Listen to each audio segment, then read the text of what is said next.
주의 사자가 빌립에게 말하여 이르되 일어나서 남쪽으로 향하여 예루살렘에서 가사로 내려가는 길까지 가라 하니 그 길은 광야라.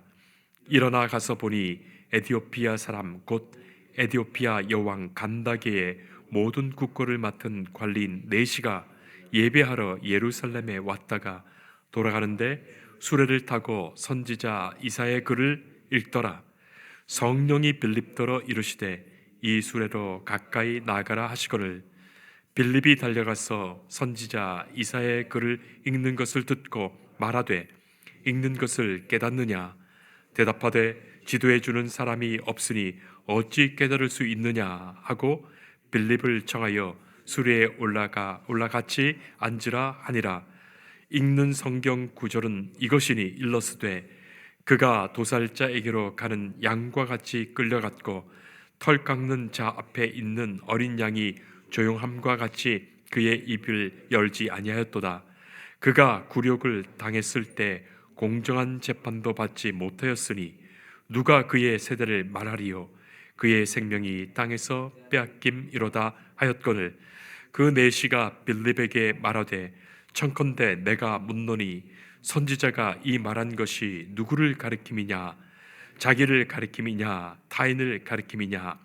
빌립이 입을 열어 이 글에서 시작하여 예수를 가르쳐 복음을 전하니 길 가다가 물 있는 곳에 이르러 그 내시가 말하되 보라 물이 있으니 내가 세례를 받음에 무슨 거리낌이 있느냐. 이에 명하여 수레를 멈추고 빌립과 내시가 둘 다 물에 내려가 빌립이 세례를 베풀고 둘이 물에서 올라올새 주의 영이 빌립을 이끌어 간지라. 내시는 기쁘게 길을 가므로 그를 다시 보지 못하니라. 빌립은 아스도에 나타나 여러 성을 지나 다니며 복음을 전하고 가이사라에 이르니라. 아멘. 우리의 미래를 어둡게 만드는 세 가지 말이 있다 하지요. 미래를 어둡게 만드는 세 가지 말. 다 그런 거지 뭐. 나 하나쯤이야 괜찮아. 다른 사람도 다 그래. 이 세 가지 말의 공통점은 그래서 나도 그들과 똑같이 살겠다. 그것입니다. 다 그렇게 사는데 뭐 유별나게 뭐 나만 다를 필요가 없다는 것이죠. 그런 말 하는 사람은 더 좋은 내일을 만들지 못합니다. 그에게는 변화가 없습니다. 반대로 미래를 더 밝게 바꾸는 세 마디 말이 있다 하죠. 다 그런다 할지라도 나 하나만큼은 다른 사람이 다 그래도 이런 사람을 통하여 역사의 발전이 이루어집니다. 더 밝은 내일이 준비되죠. 여러분들은 어떤 말을 더 많이 하십니까? 믿음의 사람들의 마음가짐과 생각이 그래야 하겠습니다. 세상 사람들과 대충 섞여서 적당히 살다 보면 예수 믿는 사람의 삶을 잃어버립니다. 소금이면 소금 맛이 나야 되고 빛이면 어둠에 비춰야 되겠죠. 만약 그러지 못하다면 세상 사람들과 어울려 살다가 소돔과 고모라에게 주시는 하나님의 심판이 임하는 거예요. 죽은 물고기는 물살에 떠내려가지만 곧 시류에 떠밀려 살지만 살아있는 물고기는 물살을 거슬러 올라갑니다. 오직 하나님의 사람만이 오늘의 삶 속에서 하나님의 기뻐하시는 그 뜻과 그 말씀을 이루며 한 발자국 한 발자국 더 나아가는 거예요. 오늘 말씀에 등장하는 빌립은 예수님의 제자인 빌립이 아니었습니다. 예루살렘 교회에 사도들의 일을 도왔던 봉사자 7사람을 세웠는데 그 7 집사님 중에 한 사람인 빌립이에요. 내가 뭐 사도도 아니고 뭐 대단한 지도자도 아닌데 그리고 나도 지금 예루살렘을 떠나 이 박해를 피해 있는 상황인데 뭐 조용히 숨죽이면서 숨어 있으면 되지 했더라면 일어나지 않았을 일들이에요. 하나님의 사람인 빌립을 통하여 하나님께서는 위대한 하나님의 선교의 역사를 이루어 가신 거예요. 빌립은 사마리아에 가서 복음을 전했습니다. 이미 스데반 집사가 예루살렘에서 돌에 맞아 순교하여 죽었습니다. 그런 일이 있었다면 대부분의 신앙인들은 마음이 위축되고 두려운 마음에서 복음 전할 생각을 조금도 하지 못하는데 오히려 빌립은 사마리아로 갔어요. 그곳에서 더 적극적으로 더 진실하게 복음 전했습니다. 하나님께서는 이런 빌립의 사역 속에 큰 은혜의 표적들을 보여주셨고 그리고 그의 복음 증언을 하나님의 역사로 확증하여 주셨습니다. 자, 그러던 중에 오늘 말씀을 보면 주의 사자가 빌립에게 남쪽으로 가라 말씀하시는 거예요. 예루살렘을 지나서 가사로 내려가는 길까지 가라는 말씀을 듣게 됩니다. 왜 또 나입니까? 그렇게 묻지 않았습니다. 아니, 저는 사마리아에서 이렇게 열심히 주의 복음을 위하여 증거하고 교회를 세워가고 있는데 왜 또 납니까? 다른 사람 좀 하시지. 그런 마음 아니었습니다. 왜 또 그곳입니까? 그렇게 묻지도 않았습니다. 아니, 저는 지금 예루살렘에서 북쪽 사마리아에 와 있는데 다시금 예루살렘으로 되돌아가서 다시금 그 밑으로 남쪽으로 내려가라 하시니 뭐 그쪽에 있는 어떤 사람 누군가가 그곳에서 일해야 되지 않겠습니까? 그러지 않았습니다. 세상 사람들이라면 다 주저했을 것입니다. 그러나 빌립은 주님의 말씀이면 따르겠습니다. 기꺼이 감당하겠습니다. 그래서 순종하여 내려간 거예요. 내려가라 하시면 내려가라 하시는 그 이유와 뜻이 주님께 있어요. 내 마음에는 없을지라도 그 일을 이루시는 주님이 당신의 뜻을 이루어 가십니다. 자, 그런데 그 길은 26절 보니까 광야라고 합니다. 광야. 여러분, 광야는 어떤 곳입니까? 아무것도 없는 곳이에요. 도시도 없고 마을도 없습니다. 사람들이 없어요. 왜 광야일까? 빌립은 며칠 전까지 사마리아에서 복음 전했습니다. 놀라운 역사를 보였습니다. 빌립이 사마리아에 더 있었더라면 사마리아 교회에서 훌륭한 지도자가 되었을 것입니다. 그런데 주의 사자는 빌립에게 이런 광야로 가게 하신 것이죠. 자, 그러니 사람들에게 인정받고 영광받고 또 그곳에서 누리던 사람이 갑자기 모든 것을 잃어버리고 시시한 인생길로 접어든 바로 그 공간과 시간이 광야예요. 어쩌면 지독하게도 외로운 곳입니다. 고독해지는 곳입니다. 두려운 마음도 듭니다. 의심도 생깁니다. 아, 내가 주의 사자의 말을 잘못 들은 것은 아닌가? 아, 내가 쓸데없이 가겠다고 나선 것은 아닌가? 별별 마음의 유혹이 다 생기지요. 그런데 바로 그 광야길에서 에티오피아의 여왕의 간닥의 모든 국고를 맡은 관리 내시를 만나게 되는 거예요. 성도 여러분, 정말 기가 막힌 장면 아닙니까? 아니, 이 두 사람이 어떻게 만난단 말입니까?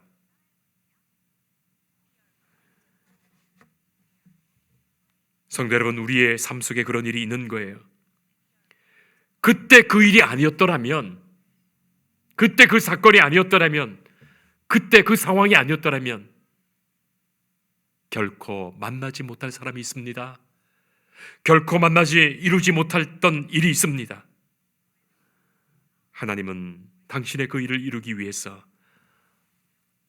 우리를 그곳에 부르신 거예요. 그렇게 하나님은 우리를 통해 그 시간과 공간에서 일하십니다. 이 에티오피아의 여왕인 이 간다게의 모든 국고를 만든 관리 내시, 내시라고 해서 우습게 볼 사람이 아니죠.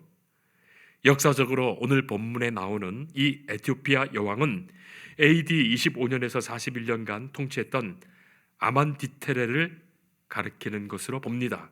이 여왕을 간다게, 노예의 왕이라고 칭한 거예요.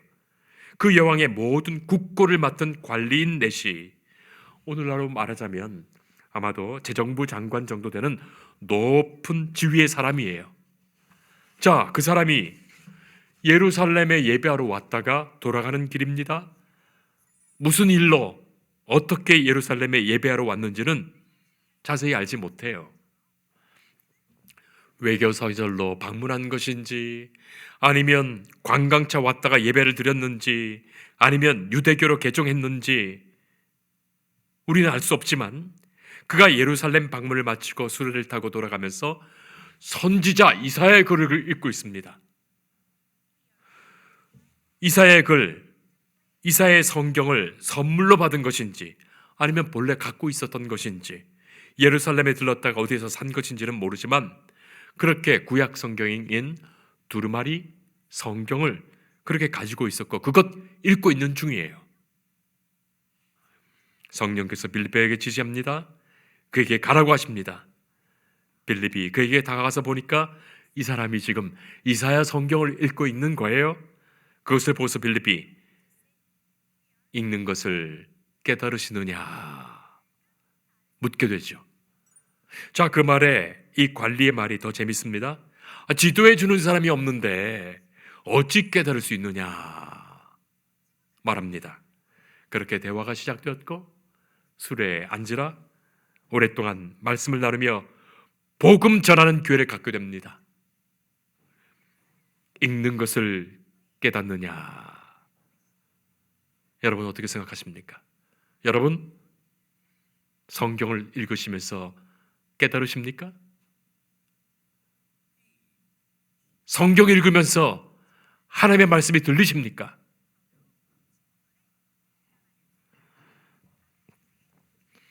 사람이 읽으면서 깨달을 수만 있어도 그는 깨어있는 사람이에요. 깨닫는다는 말은 사전적으로 이해하여 참뜻을 환하게 알게 되는 것을 말합니다. 먼저는 이해하고 두 번째는 참뜻을 환하게 알게 되는 거예요. 여러분, 이해한다는 것 쉬운 것 아닙니다. 이해하려면 그만큼의 전 이해와 사전 지식이 있어야 되는 거예요. 이제 막 초등학교 다니면서 사칙 연상 끝낸 아이에게 고등수학이나 고차 방정식을 아무리 설명해도 이해하지 못하죠. 이제 막 글을 띈 사람에게 사상집이나 철학 서적을 읽히게 한다면 조금도 이해하지 못합니다. 예비 지식, 전이의 기초 지식이 있어야 됩니다. 그래서 성경을 읽다 보면 먼저는 말, 단어, 문맥, 상황, 수사학을 충분히 알아야 무슨 말인 줄 이해하는 거예요. 그런 전이해가 없으면 성경 읽어도 이해되지 않아요. 글자는 읽는데 무슨 말인지 모릅니다. 지금의 글이 아니에요. 2000년 전, 3000년 전에 주신 말씀들이에요. 자, 둘째는 이 깨닫는 것, 이해한 후에 참뜻을 아는 것이에요. 문자를 이해하는 정도가 아니라 참뜻을 아는 것 더 어렵지요. 이 말씀 속에 쓰여져 있는 하나님의 마음을 아는 거예요. 까만 글자를 읽고 해독하는 정도가 아니라 그 속에 담긴 주님의 마음이에요. 참뜻 아는 거예요. 그래야 그것을 깨닫는다 하는 거예요. 여러분, 도통했다는 말을 쓰지 않습니까? 도통했다. 도를 깨달았다는 말이에요. 참뜻을 아는 것이죠. 우리가 흔히 나무와 숲을 보라 하는 말을 하지 않습니까? 나무는 미시적으로 가까운 것을 관찰하는 것이고 숲은 큰 것을 아울러 보는 것이에요. 거시적으로 보는 것이죠. 그 나무와 숲을 관찰해서 뭐 합니까? 길을 찾는 거예요. 결국 길을 찾지 못하면 숲과 나무만 볼 뿐입니다. 그 길에서 생명의 길을 찾고 우리가 나아갈 수 있는 그 도를 아는 거예요. 진짜의 깨달음은 바로 그것입니다. 자, 그런데 무슨 수로 혼자 깨닫는단 말입니까? 무슨 수로 혼자 안단 말입니까? 여기는 반드시 지도해 주시는 선생님과 스승이 있어야 됩니다. 먼저 깨닫고 아는 사람이 있어야 되는 것이죠. 인간이 혼자 산속에 들어가서 혼자 도통하고 깨닫게 된다면 그것은 사이비 도사는 될지 몰라도 참된 지식인은 되지 못하는 거예요. 모든 배움과 암, 철학과 과학, 역사와 정보, 의미와 해석, 누군가 지도해 주는 사람이 있어야 알게 되는 거예요. 먼저 이해하고 참뜻을 알고 먼저 깨닫는 사람이 있어야 배울 수 있습니다.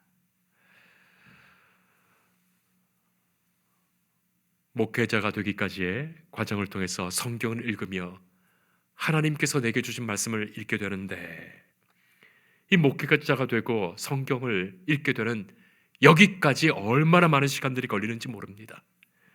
신학을 공부하기 위해서는 대학 공부를 해야 하고 히브리어, 헬라어, 라틴어, 외국어 공부를 해야 되고 언어 공부를 해야 되고 일반 인문학, 철학, 역사, 과학 공부를 하고 그리고 신학을 공부하면서 성서를 공부하면서 모든 암 속에서 성경을 알게 되는 거예요. 그렇지 않으면 얼마든지 그릇되게 알고 잘못 알게 됩니다. 자, 그리고 성경은 단순히 지식을 아는 것이 아닙니다. 그래서 성경 많이 읽었다고 자랑할 것이 아니에요. 한두 구절을 읽더라도 그 속에서 하나님의 말씀을 들어야 되는 거예요. 성경은 우리를 깨우쳐 주십니다. 우리를 변화시킵니다. 우리를 하나님의 사람으로 만들어 가십니다. 그래서 사탄이 제일 싫어하는 것이 성경 말씀 바르게 읽고 깨닫는 겁니다.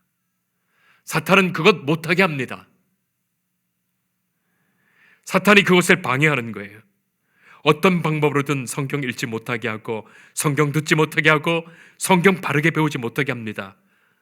누군가는 무식해서 성경 읽지 못하게 하고 누군가는 교만해서 성경 모르게 하고 누군가는 바빠서 성경 모르게 하고 누군가는 게을러서 성경 모르게 합니다. 그런 사탄의 방해에 다 넘어지는 거죠. 그리고 이 성경을 깨닫는 데는 성령님의 역사가 있어야 됩니다. 세상적 지식으로 그냥 아는 것으로는 하나님의 마음을 알지 못합니다. 성령께서 읽는 마음도 주시고 그 열심도 주시고 상황과 기회도 만들어 주시고 특별히 성경 배울 수 있도록 성경 지도해 주는 그를, 누군가를 만나게 하시는 거예요. 그 열망과 소망이 클수록 진실할수록 하나님은 더욱더 그렇게 해주십니다. 죄송합니다만 제 개인적인 생애 속에서도 그랬던 거예요. 제게 너무나도 소중하고 중요한 선생님들이 계셨어요. 그분들이 주신 가르침과 지혜와 영감과 도움이 있었기에 오늘 나에게 주시는 하나님의 말씀을 이 말씀 가운데 읽게 되고 듣게 됩니다. 성도 여러분, 모르면 모른다고 말하는 사람이 배울 수 있습니다. 모르는데도 아는 척하면 결코 배울 수 있는 기회가 없습니다. 모르는 것을 모른다고 말하는 사람, 그가 아는 사람이고 그가 겸손한 사람이에요.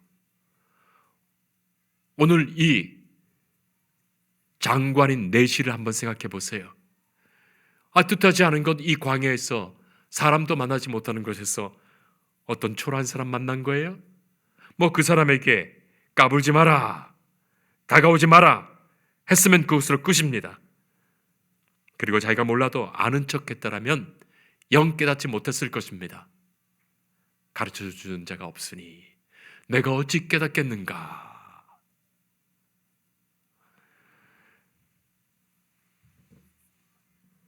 그가 발전할 수 있는 사람이고 그가 알 수 있는 사람입니다. 뭐든지 아는 척하는 사람은 배울 수도 없고 배우지 못하는 사람입니다. 배울 기회조차도 잃게 됩니다. 사랑하는 성도 여러분, 하나님은 우리가 성경에 있는 이 말씀 알기를 원하세요. 그래서 성경 주신 거예요. 더 분명히, 더 명확히 알기를 원하십니다. 하나님에 대한 지식을 알기를 원하십니다.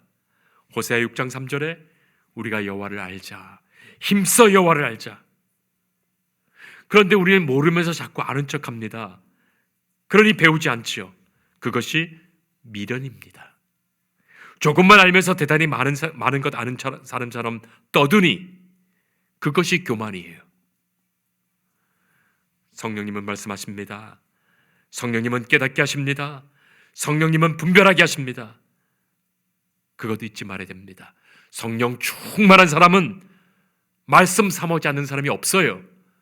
말씀이 육신이 되어 오신 우리 주님 예수님의 영이 성령이시기 때문입니다.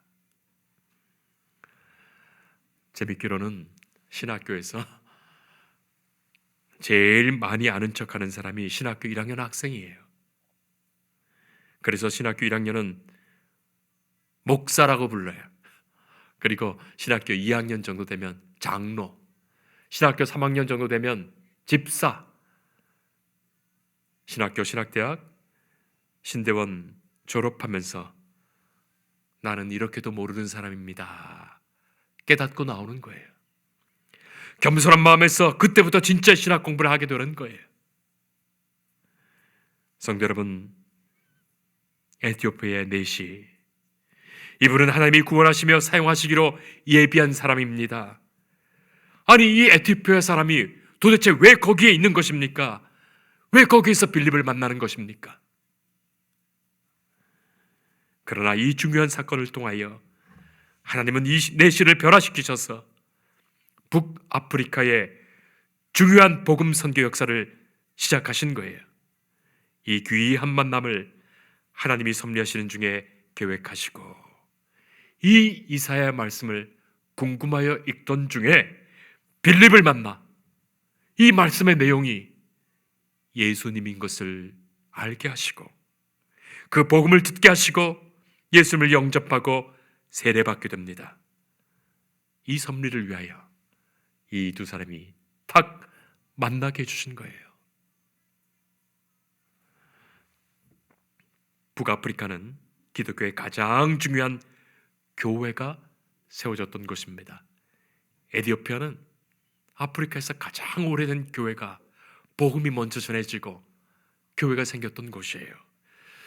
교회사 역사 속에서 사도 바울을 다음으로 교회에 가장 큰 영향력을 끼쳤던 인물인 사람이 어거스틴입니다. 아우구스티누스. 하버드 대학의 철학 교수인 화이트헤드는 현대 모든 철학은 플라톤의 주석이고 현대 신학의 모든 주석은 어거스틴의 주석이다. 그렇게 말한 바가 있습니다. 철학은 플라톤의 주석이고 신학은 어거스틴의 주석이다. 우리가 아는 이 어거스틴이 바로 이곳 출신이고 어머니 모니카는 이곳의 독실한 기독교인입니다. 이 작은 만남을 통하여 하나님이 이루어가신 복음 선교의 위대한 일들을 우리는 보게 됩니다. 성도는 하나님의 말씀을 깨닫게 되고 그 말씀을 알게 되고 그 말씀을 통하여 하나님의 사람으로 주의 일을 감당하게 됩니다. 기도하겠습니다. 역사를 주관하시는 하나님, 하나님이 계획하시며 이루시는 그 일에 우리가 쓰임받게 하옵소서. 주의 말씀을 더욱 사모하게 하시고 하나님을 아는 지식에 힘쓰게 하옵소서. 성령께서 역사하시는 중에 주의 말씀으로 우리가 변화를 받고 주의 말씀의 능력으로 분별하며 주의 뜻을 행하여 살아가게 하옵소서. 순간순간 주의 말씀 의지하는 중에 성령께서 우리를 인도하옵소서. 하나님의 기뻐하시는 뜻을 이루게 하옵소서. 예수님 이름으로 기도합니다. 아멘.